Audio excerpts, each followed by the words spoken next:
So you've been covering Apple for a while, and obviously in writing this book all about Apple in China, you of course would see things and know things that maybe the rest of us aren't exposed to. And I want to talk specifically about Tim Cook. Do you think he's ready for this challenge?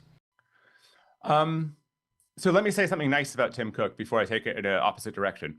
When in 2022, Apple became worth a $3 trillion company, and that was the first time that had ever happened, the value of Apple on average since 2011 when he took over had risen by $700 million per day. I mean, that is such a mind-bogglingly large increase that I thought I had the math wrong and I had to do it 6 ways to Sunday.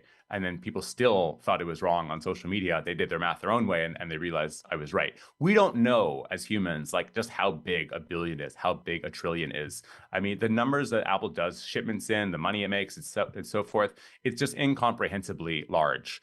I mean, I remember talking to an Apple engineer who was trying to teach his kid this, and he said, if you were just to count one per second all the way up to a billion, it would take you 32 years.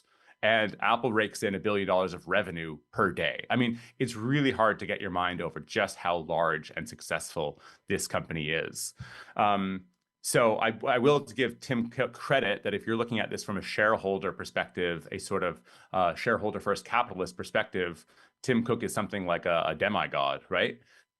However, he's also the person most responsible for wedding Apple's fortunes to China. And insofar as I think there needs to be a radical untying of that knot or a retying of the knot so that you've got two knots, a bifurcated supply chain, one in India with some other nations involved and one in China. I don't think you can have the CEO who's wedded to the current strategy pulling that off. It's a 15-year effort if it can be done at all. I think you need someone 15 years younger than Tim Cook to take that on. So I would effectively be calling for Tim Cook's ouster, but with a golden parachute